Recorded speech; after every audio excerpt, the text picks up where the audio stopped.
Welcome to the KrakCast. We're back. No mentions of lockdown or isolation.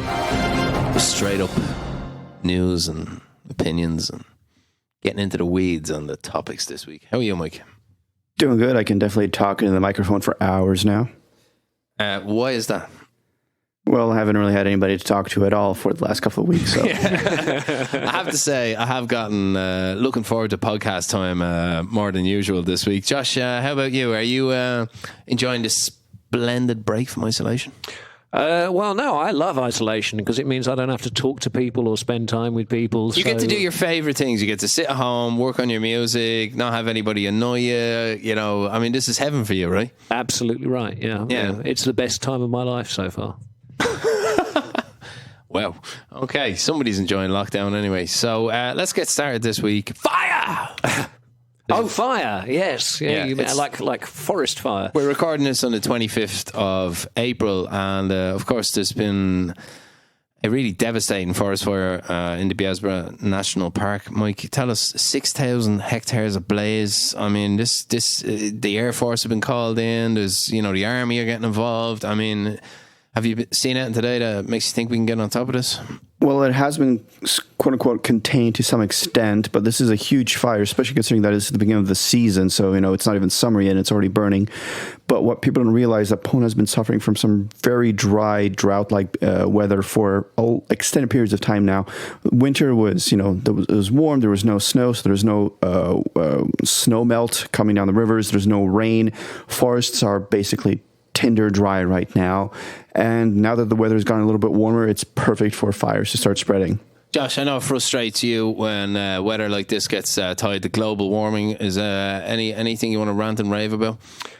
Yeah, lots of things, but I will. I'll kind of restrict myself to saying the thing that kind of piques my curiosity a little bit about this whole situation was when I did the kind of type of in-depth research that I know everyone expects the KrakCast to be famous for, which was that I looked at the Wikipedia page for the Biesbra National Park, and I discovered that what it mainly is described as a vast area of natural wetland in the northeast of Poland, close to the border with Belarus.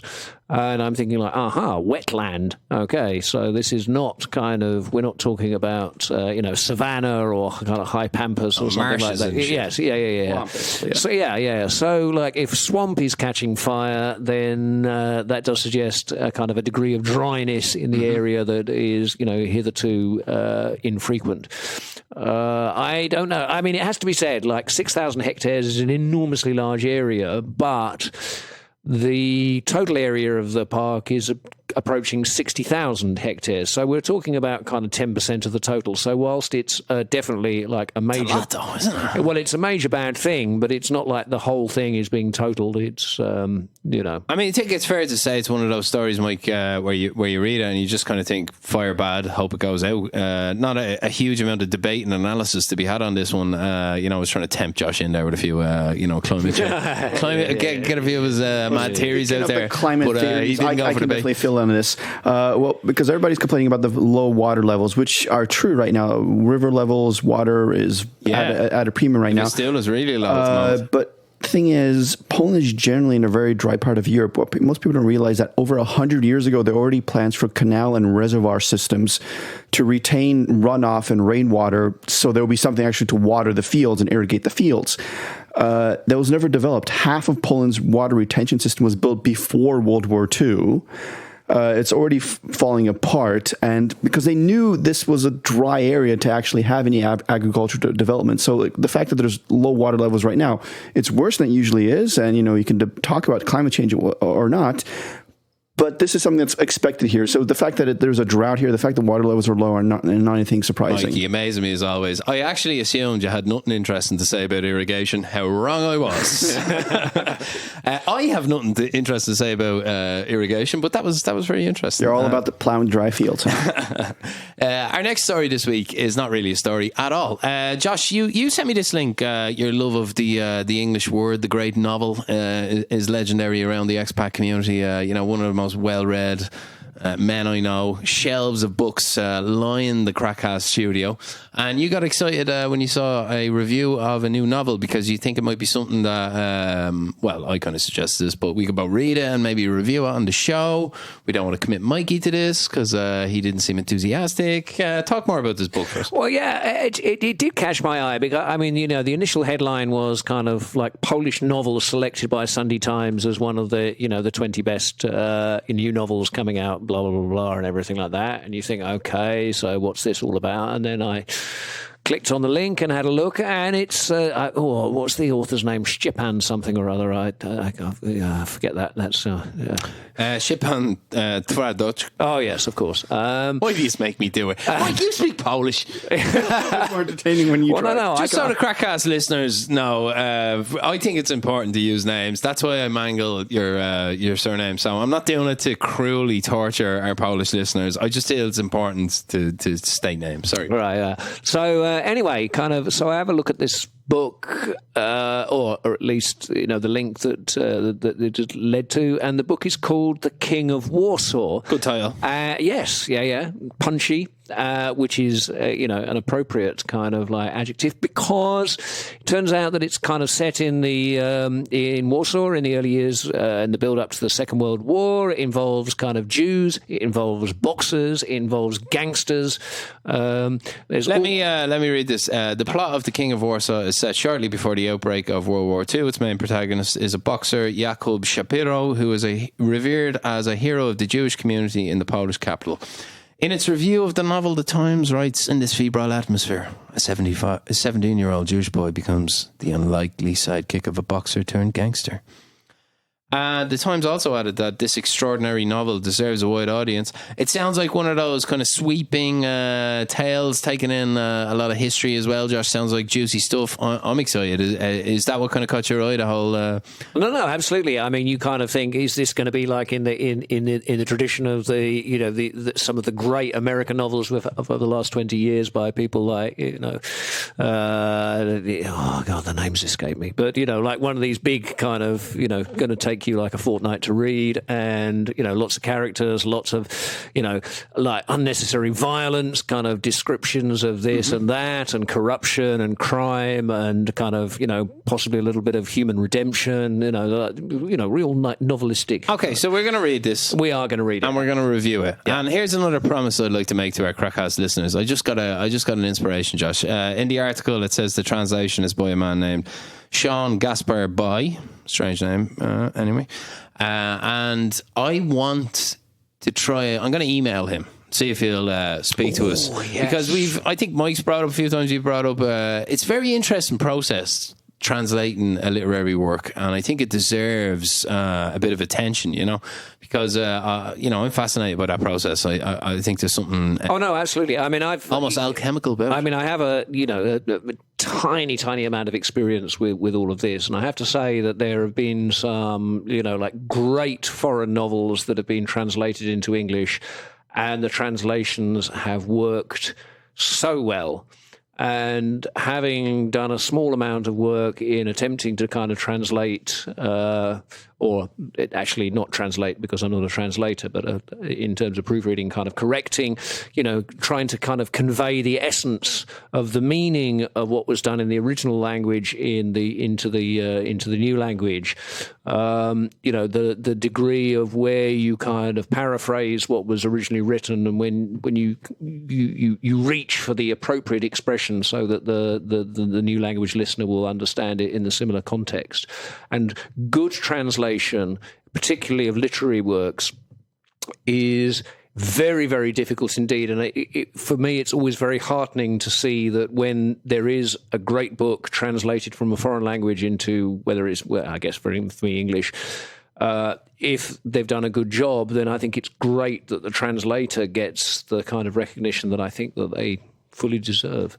Yeah, have you ever read Stanislaw Lem, the Siberiad in English? Well, no, I haven't. And actually, one of the tragedies about Stanislav Lem is that so few of his books have been properly translated into English. I mean, Solaris being the most kind of, I think, outstanding example is, I think, the current English translation is one that was made from the French translation of Solaris, which in itself was done in like the late 50s or something. So you've got like two kind of iterations of translation before you're arriving at the final text, which means, of course, that you're not necessarily getting what the writer intended. Yes. Yeah. You know when people say you're eagle-eyed, what's the equivalent of when you hear things well?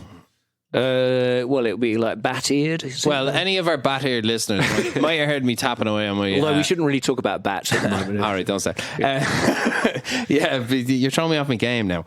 Okay, the guy called Michael Kandel translated the Siberiad. And the reason I brought that book up is because that's what really sparked my total fascination with how this book could have possibly been translated into English. Because when you read it, it's so lyrical and alliterative and clever, the way the language is put together. You think, I couldn't stop thinking throughout the book. It flows so nicely. I couldn't stop thinking, how could this, like, you know, there's something about Polish I don't understand. Like, you know, obviously everything about it. But, you know, the language itself, like, seems to be a central character in this book. The way and I tried to read about it, and the constructions of the grammar are peculiar to Polish. That's why the lyricism of it works so well. But I really don't understand. You ever read about like kind of physics and not really understand what you're reading about, even though it seems really interesting, Josh? Well, I'm going to do this very, very quickly because it's not really that pertinent to what we're talking about in the general kind of news framework of things. But there was a French writer called Georges Perec, who incidentally, just to keep it kind of on topic, was of Polish ancestry, and he wrote a novel called La Disparition in the 60s, I think, or the 70s, and something that was famous about this book, which wasn't advertised and wasn't necessarily obvious unless something stuck out, was the fact this was written in French and it did not contain anywhere the letter E. Now, this is I'm not joking you. And it was translated into English, and the translator, who did a number of other books by Georges Perec and also wrote a biography of Georges Perec, and is himself a very, very interesting guy, and his name escapes me for the moment, unfortunately. But he did the Josh English... doesn't have a laptop. And the English translation of this book was called A Void, and similarly does not have the letter E in it. And the difficult... Yeah, well, I mean, I think You're actually... freaking us out here, Josh. I think in French, it's even more difficult to write prose without the letter. Name has E's in it, so how do you put author? Yeah, well, I don't think that counts as part of the narrative. Yeah, Mike, but so pedantic. But yeah, anyway, I mean, you know, he not only did he manage to kind of like stick to the original conceit without an E, without including the letter E in the book, but he also kind of did this, you know, translated into English and had to use the kind of like tortured phraseology that enabled one to write a narrative without this particular most common letter of the English language. Well, I think I can speak for all our listeners to say that was an entertaining detour down a literary lane. But just to get things back on track here, Mikey, road, that doesn't have an E in it. Mikey, talk some gas to me. Give me some gas comments. I'm trying to suggest something. That was supposed to be a joke. That was dreadful. I'm like tempted to jump out the window now and like conclude my podcast career based on that joke. I meant, could you talk about gas? As we all know, we have a lot of gas in our homes to heat it and to cook. Poland gets a huge amount of its gas from Russia, which unfortunately is not very good when it comes to supplying it at fair market kind of values. They like to cut it off. We touched on this last week, actually, just why we want to go back to this. And I kind of absentmindedly posed the question, well, how much do we still get? What's the timelines? And, you know, there's some good details this week about, and what I really want you to go into is what the timeline was under the previous government and how that's been accelerated and our move to energy independence. And try and bring in Belarus too. Well, you want to bring in Belarus as well, because Poland's getting a lot of its most of its gas out of Russia, which is going through a pipeline through the Ukraine, which, you know, was getting cut off whenever Russia and Ukraine weren't getting along very well. So Poland tried to hook up to Germany's network. They also tried to hook up to Norway's network. We're talking more than 10 years ago during the PO government. they kind of cut off from this connection, basically saying they're like, well, why would we want gas from Norway? It's more expensive than Russian gas. While Peace's approach has been like, well, it might be more expensive, but we can depend on it. Unlike with Russia, which, pay or not pay, they'll cut us off for political reasons. And now the connection to the Norwegian gas suppliers through Denmark has been approved, finalized, and it's going through. And hopefully by 2022, Poland will be connected to the Norwegian gas network pipeline as well. Might thaw the Norwegian-Polish relationship, which we covered about 6 months ago, is under somewhat of diplomatic pressure due to issues that we cannot be bothered sidetracking down. Google it. Okay, so Mikey, it's very important to get a feel for how gas networks work, okay? And recently, Belarus surprised everybody when Lukashenko kind of made a move saying, I don't want to be tied totally to Russia. Well, this is oil, to be fair. Yeah, this is oil. But I want to tie it all in together. Hydrocarbons. And I want either of you to talk about oil lines being bidirectional and how they actually operate and work. Who wants it? Yeah, that's a very good question. And actually, it was one I was hoping somebody else would answer. Because, I mean, the thing that struck me about this story is that there is a pipeline existing for oil between Belarus and Poland. I got a bit lost in this one, too. I think we're basically going to throw this out in the air, and like people can kind of either form their own conclusions or make their own research or whatever. But yes, there is an existing pipeline which kind of allows oil to flow from Russia via Belarus into Poland. And now the situation seems to be arising that Lukashenko has been in consultation with the Polish government about the possibility of oil flowing in the opposite direction. And this is presumably oil that is coming from, I think actually maybe not even via pipe into Poland, maybe via container ship or tanker or whatever into the Baltic ports.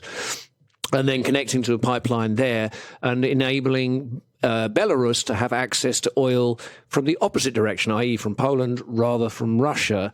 And I don't actually know how that works in practice. I mean, if it's just one pipe, I mean, like the oil flows or it doesn't flow. Or is it one of these clever concentric pipes, which I know you're an expert on? Yeah, but it was never bidirectional up until recently. Uh-huh. So it just shows that as well as creating new pipelines, you can somehow upgrade them to be bidirectional. I'm assuming that just means adding another line right beside it. That's what couple of valves. Yeah. More valves. Go valves. Let's get off this quickly and do a bit of geopolitical observation here, because Alexander Lukashenko, commie dictator since the fall of the wall, one of Putin's most reliable cronies. One of the best comb-overs in the business. Yeah. Steven Seagal's a fan. Even he doesn't trust Putin. Yeah. No, that is saying something as basic to that area of the world as gas supply. That's a statement worth making. And I just did. Moving on. Okay, so speaking of the Russians and missiles and shit, even though we weren't talking about that, we are now. Poland's just bought a load of Javelin missiles, which I've always thought is one of the good names for a weapon system. What's your favourite weapon system's name, Josh? Oh, you just throw me that's like a... I'm going to go with the French missile Exocet, because it's used to also describe an extremely powerful shot from outside the box in football, which I love, Well, I was... Okay. You don't hear much anymore. No, you asked me the question I am going to answer, because I remember this now. It's going back a little bit in time, but my favourite missile is the Tomahawk Cruise, because just a couple of syllables separate it from a famous Hollywood actor. Plus, right now, it's racist. Yeah, I mean, it is a memorable one, the Tomahawk, but it's kind of like, bit obvious, Josh. Oh, sorry. Okay, what are we talking about here? We're talking about anti-tank missiles. This is one of them kind of stories that, you think it's going to be interesting to talk about, and then you start talking about it and you think, I think it is interesting because it's what's there to really say about it? First of all, Poland has bought about $100 million worth of these Javelin rockets, which are, anti-tank rockets. And they kind of... Not that many, 180 missiles and 79 launch units. You don't need that many launch units because, well, if a war comes, it's 5 here, 5 here, 5 here. And one of these with a couple of rockets could take out dozens of tanks. They have this many rockets they've bought, but they can buy these, now the rockets, for several $100,000 each. And a tank which costs 10, 20, 30 million euros to build, and for Russia is a huge huge expense. You get a small group of people with one of these systems, and they can take out half a dozen tanks from a good point ridge overhead, and basically all these tanks are worthless to them. I mean, this is what I always say about like modern warfare, where you U.S. invest. Ambassador to Poland, Georgette Moschbacher, who's been in the news for praising the Polish government's response to the COVID crisis recently, said today's finalization of USPL Javelin negotiations concludes a process started in 2019 is yet another milestone for Poland's defense capabilities. A stronger Poland means a stronger America. I'm tempted to add a line from Captain America there. Fuck yeah. America. Okay, it's part of an overarching strategy to ramp up independent defence in Poland. We've discussed it so many times on the show. I always wonder when we circle back on stuff like this, Mike, is it interesting to have the same conversation we've had about 20 times? I think it is interesting. I think it's one of those things that just builds on itself, and you have to know what happened before to understand what's happening now, to understand what could happen later. Don't you get the feeling of some of our hardcore listeners will be going, boring, here just banging on about this a few times? Our hardcore listeners are hardcore for a reason, man. They know this stuff is good shit. Okay, well, let's debate it then. I think we already did debate it. What I was saying is, like, this just proves how much how nonsensical it is to invest in things like tanks, because a tank. I like that the way you pulled out of unsensible there, Mike. That was beautiful. Josh, appreciate it. Tanks are impressive, intimidating war machines, but when you get right down to it, they're very easy to defeat nowadays with just a bazooka or this Javelin system. So Russia comes in from the east, hundreds of tanks. You just get hundreds of men with these rockets, and they can take them out really quickly. It's a little analogous to the going back kind of a century or so, when kind of naval power was seen as the big thing, and you had your kind of massive battleship. Start singing Real Britannia. I am not.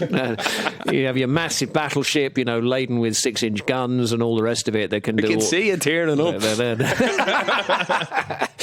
Well, I would if you didn't stop making me laugh all the time.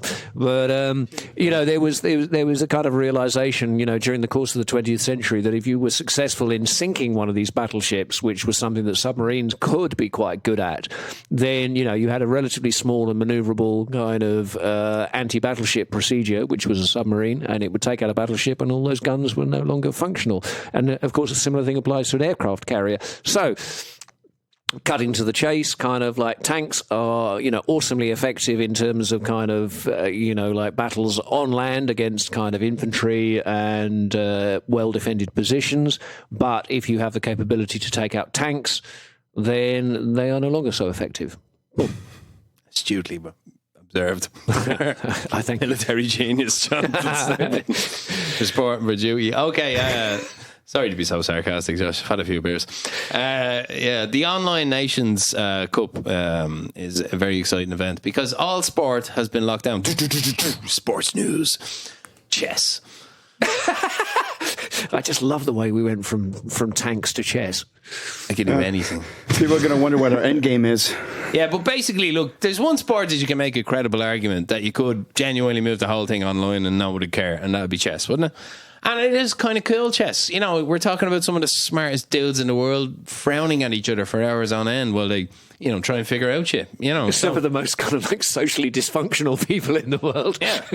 Well, this week we read about... all our chess-playing listeners are going to be up in arms now. Jan Krzysztof Duda, who's the highest-ranked Polish chess player. And no relation to the president. Yeah. He's a cherubic young chessman. He's got glasses, but he wears them well, I would say. And he's got this kind of intense vibe about him. I like him. He's going to be a superstar, I think.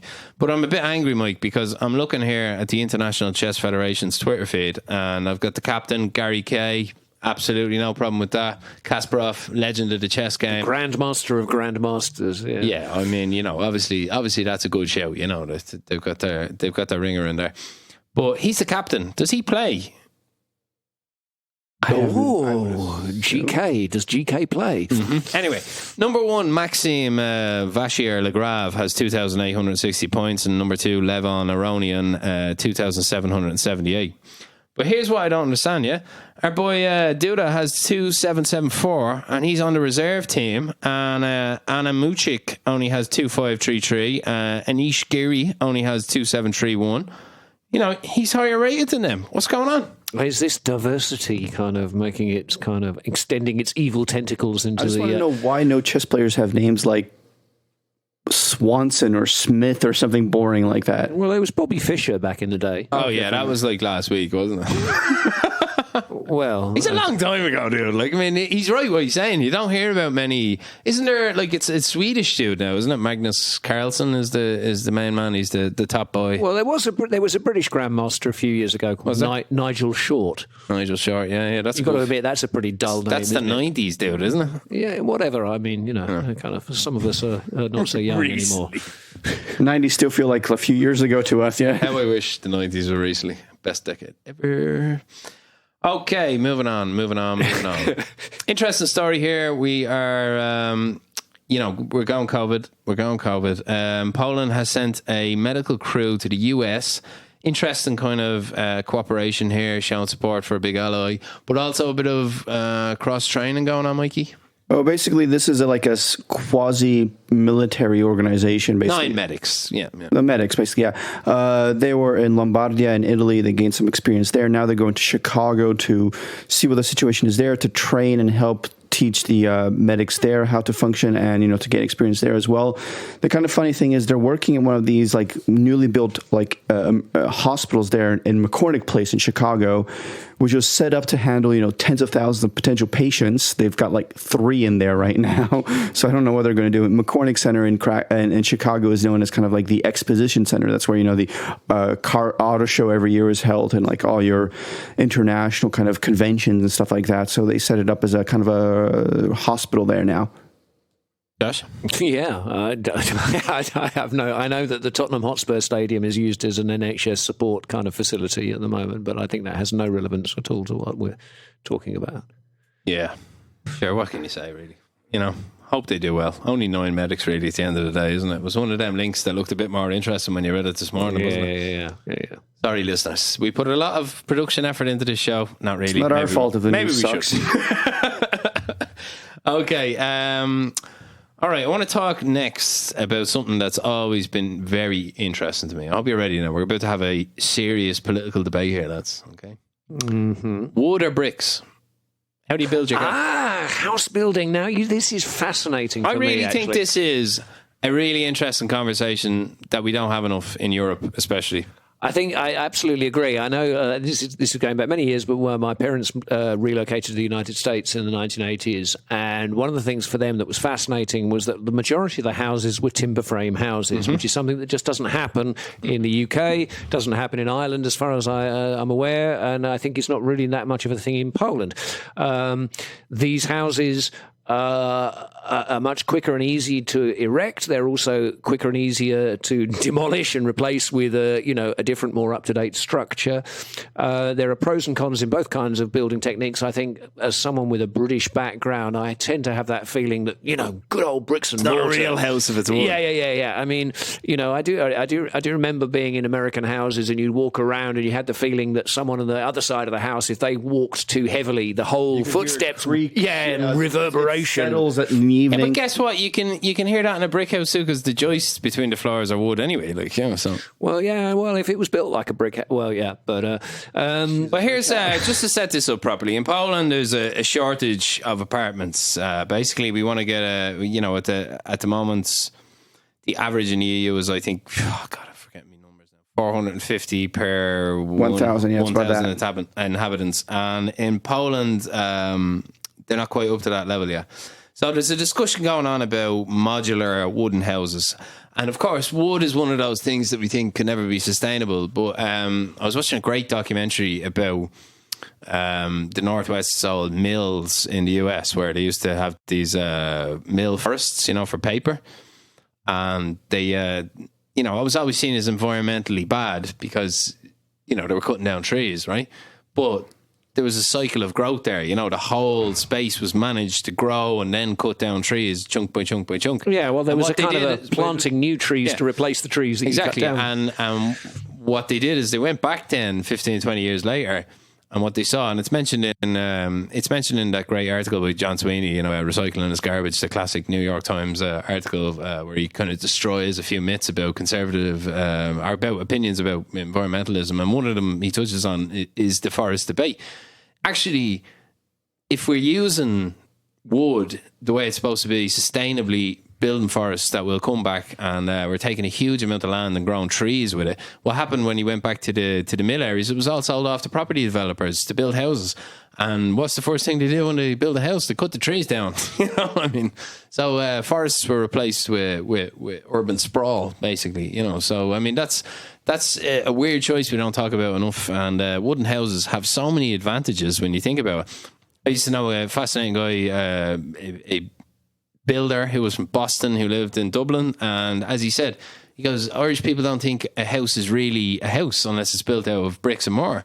He goes, there's houses in Boston 180, 200 years old that are perfect still thing. He goes, you try and replace your cable in a brick house, in a wooden house you can move things around, it's endlessly adaptable because you can just unscrew the walls and get in there. How do you feel about it, Mike? Yeah, actually, I think like wooden frame houses are one of the better ways to build it, especially in a lot of such scenarios. And the funny thing is in Poland, when you think like wooden frame houses, you're thinking like the U.S., but in Poland, they usually call this like the Canadian kind of Niski system of building houses, with like the prefabricated pieces put together in a couple of days on the site. In Poland, it's like the same you were saying. You think of a house as being real if it's built with bricks and foundation of cement and put together. Well, in the U.S., you go to most houses, even like the most expensive neighborhoods, they're all, you knock on the walls. They're like, yeah, it's drywall and wood frame. But yeah, that nobody really in the States expects to live in a house for 300 years. They want something that's makes sense at that moment, can last for maybe a generation or two, and can be renovated at a generally acceptable price. While in Europe, when you build a house, a brick house is extremely expensive, takes a lot of time and effort, months to build. And you get damp in them. It takes, like you say, the time frames. What I don't understand is why you think a wooden house will, it can't last for more than a generation. They can. They absolutely can. If properly treated. And if you need to change something, It's not that expensive. I mean, it's expensive. Treating wood has become, more effective as modern chemicals have developed. Josh, you're nodding your head there with an intense look like you want to say something. I mean, we're talking about this like as if brick and stone houses are the only thing, but I'm kind of reminded that if you travel to the south of Poland, the border with Czech Republic and Slovakia, of course, there's a grand tradition of wooden built houses. I mean, it's something that like not only in Zakopane, but also, even more so in some of the villages around where like virtually every dwelling is entirely wood built. And they're so warm and atmospheric, and it's just a great material, It is, although I have to say, I'm not sure that I can take the overwhelming stench of pine all the time. I like the smell of pine, so I suppose... well, I spray it in my toilet, but I'm not sure that I want it in the entire dwelling. But, yeah. Anyway, roast some meat in there, you'd be grand. But, I mean, that's what I'm trying to say. I mean, are we in agreement that we should embrace wood more as a building technology in Europe, particularly? I think Poland actually, like you say, does have a lot of culture of modular house building, and... the Germans are really at the cutting edge of this. They're not just building modular houses out of wood. They're using all the latest materials. But essentially the frame is nearly always wood, isn't it? Yeah, they have multi-story houses with like several apartments in it. It's kind of funny that here in Poland, where they're trying to build up housing at a respectable rate, they're not embracing this. It's not like considered a normal. When people hear of like a house built of wood, if they say it's cheap, it's it will fall apart. They don't trust it. It doesn't have the same value. But the thing is, when you're buying a plot of land, wouldn't you want to build a house, with all the amenities that you're used to at, a third of the price? Yeah. You walk into the door, it's like, the kitchen counter, the bathroom, everything is high quality, but it still costs you half the price because instead of going for bricks, which... going to crumble in a couple of years anyway, you went for a wooden frame, which is completely fine. I mean, in 40 years, the value of the house... Also, it can't be a coincidence that in Europe, the average domicile size is a lot smaller than, say, Canada, the US, and Australia. Just off the top of my head, of three wealthy countries that use wood frame primarily for...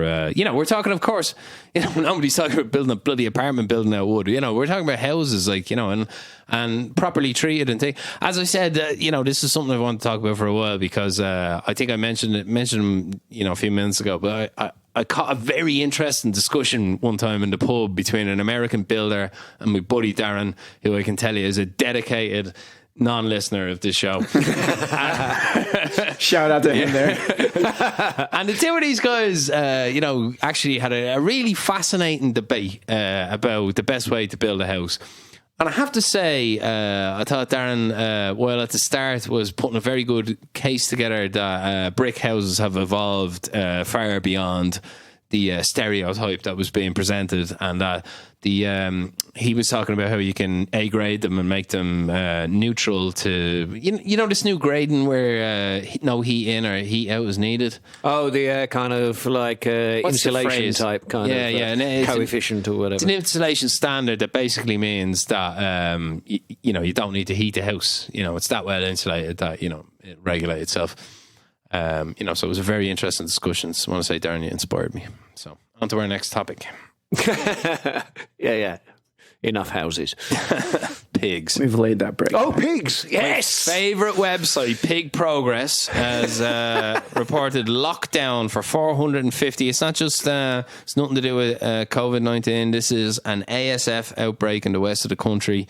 Very serious stuff. 61 pig farms in a 3-kilometre radius have been locked down. Basically, these ASF outbreaks have got Germany extremely nervous. I mean, this is a time bomb that we've been all over and we've been waiting for it to explode. It's a bad situation, Mikey. Tell us how worried you are about pigs. I am worried about pigs because I like my bacon, and I know the Germans like their pork as well. So anything coming into their country which could ruin their harvest, their livestock. Currywurst sausage is pure pork, right? Yeah, exactly. I like my pork. I like pork and Schwein. Du hast mich. Yeah. Okay, that's a weird reference. Sorry. But this could really destroy livestock in not only in Poland, but in Germany as well, and all of Europe, if they cannot control this ASF outbreak. We know that it spreads easily. It can kill animals. They become easily infected. And there's been debate right now on how to deal with that, culling herds of boars, fences up across the country. Nobody really knows how to handle it, and everybody is basically blaming everybody else for it. We seem to be the only ones taking it seriously. Professor Thomas, in the media, that is, if you can say we're in the media, Professor Thomas Mettenleiter is president of the veterinary Friedrich Lofer Institute in Germany. In an article in the German agricultural title, Top Agrar, he warned that COVID-19 should not interfere with the fight against ASF. And I agree with the prof. Wash your hands. Yeah. You know what? This is I think I've said, an economic time bomb waiting to go off in this part of Europe. The Germans have been so nervous. The messaging coming from Germany is panicky about this. I mean, there's been wild boar ASF cases reported less than 10 kilometres from the German border. They put up this little fence that wouldn't stop a drunk Josh on his way stumbling home from Kashmir. So I don't see it stopping a 120-pound wild boar with tusks like a... How would you describe a tusk in a colourful way? Tusks like sabres. Well, I don't know. It's like ivory, isn't it? All right, don't start. All right, it's a potential piano key. But I mean, no, it cannot be... It cannot be overstated the importance of pork. Pork, together with chicken, are the two kind of primary sources of animal protein for the entirety of Europe, never mind the rest of the world. And if the pork production takes a substantial hit, it is going to make the cost of living vastly more expensive for everybody. It's as simple as that. I mean, pork is particularly in Poland, pork is a cheap meat. Pork and chicken, cheap meat, enables people to have a decent quantity of protein in their diet at no great expense. If pork becomes expensive, this is going to have serious repercussions. Okay, we've danced around it long enough. Let's give a little update on La Situation. Okay, so from the May bank holiday onwards, from the 3rd of May, shopping malls, furniture and construction stores, as well as hotels, will be open with certain limitations. Some art and cultural institutions, as well as hairdressers and salons in general, are allowed open.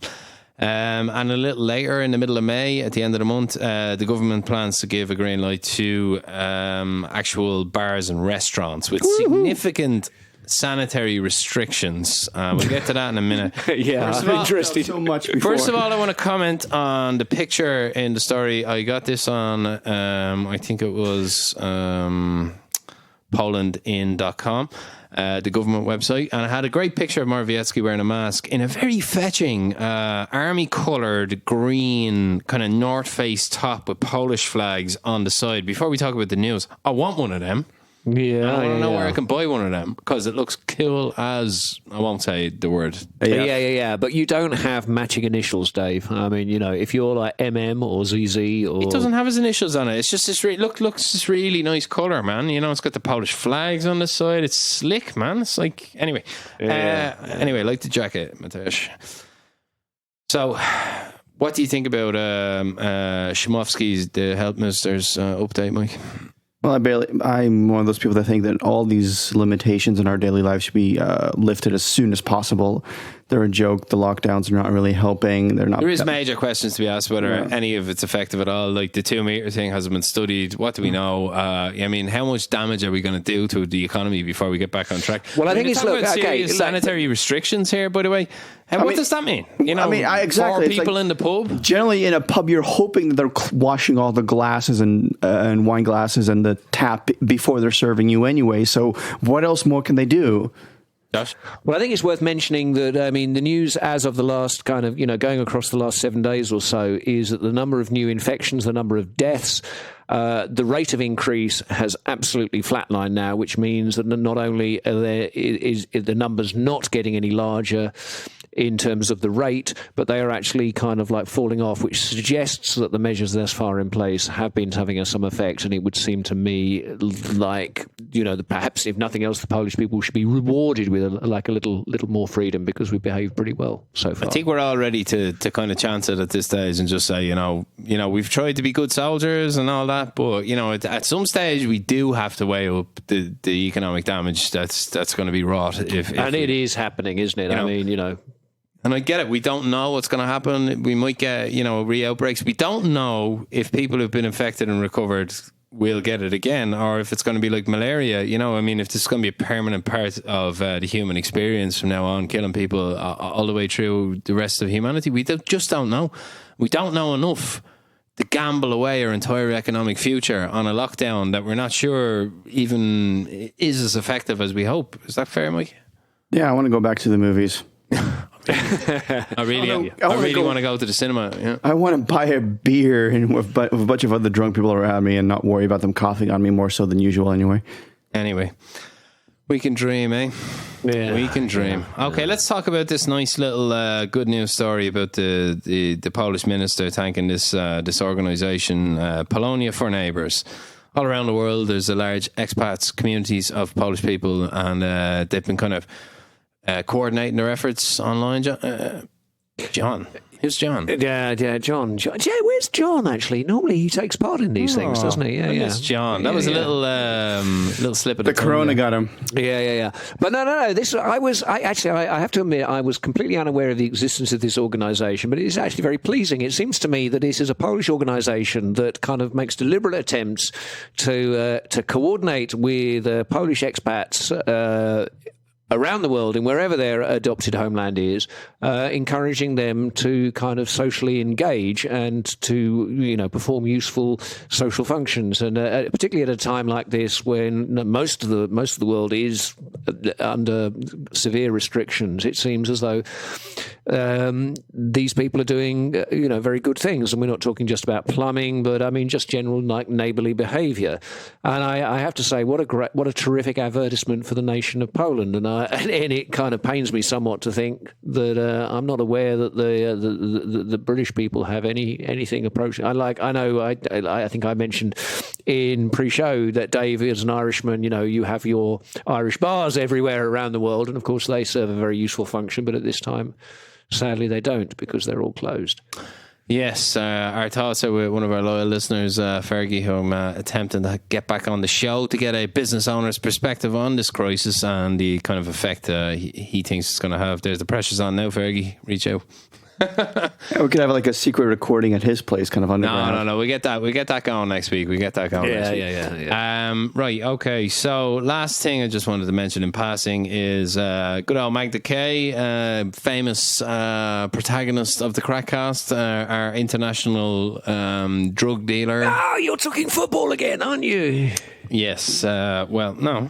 No. Oh, she was the Cracovia fans, like kind of. Cracovia, yeah, not exactly football, but she's evolved into her own kind of limited drama series at this stage. I don't like to see her just like shamelessly coated with the football thing, Josh. Because she's dealt significant quantities of drugs around Europe. She deserves a bit of respect. Okay. She's a mole, isn't she? Like as in a gangster's mole. No, that's why I pulled you up last time we discussed Magda. Again, now you're insulting her criminal abilities. Okay. She's running a ring. Hey, look! I've seen pretty face. I've seen Married to the Mob. I understand that a gangster's mole is not necessarily some passive sidekick who's just there to make the place look good. You're a sexist. She's run a brilliant operation. I am a sexist. Tons of cocaine, Josh. Tons of marijuana. That takes serious ability. Okay, 5.5 tons of marijuana. Anyway, she's from. She's been detained, Mikey. Tell us more. In Hungary, in Javelin. Apparently a huge operation. Kind of, I think the Polish police are a bit pissed off seeing her mug in the papers every 2 weeks. What's going on here? Oh, basically, she was supposed to... They captured her, several months ago now. It was in Slovakia, I think. And they were supposed to extradite her to Poland. The thing is, her defense lawyers, who have had a lot of interesting ideas beforehand, saying one of her ideas was she wouldn't hand herself in until she got a pardon from the president because she apparently had political connections. But now one of her arguments from her defendants is she can't come back to Poland because, we can't be sure if she'll get a fair trial here because Poland's political judicial system has completely fallen apart because of the government. An argument that's being whipped out across Europe as even hardened murderers argue that they can't get a fair trial. Hold on, she was arrested in Slovakia, but now she's managed to I got that wrong. It was a joint operation by the Slovakian and Hungarian police who arrested her in Javelin, which is in Slovakia. I thought Javelin might have been in Hungary until Mikey corrected me, and he was right. I wasn't going to bring it up. I just got Anyway, we're going to keep following this because it's actually a pretty interesting story, and it shows up how Interpol works. You can forget about that, Josh. And I'll have Interpol was an operation long before the Treaty of Rome even kind of was in de Gaulle's mind, imagination. I like their first album. We will see.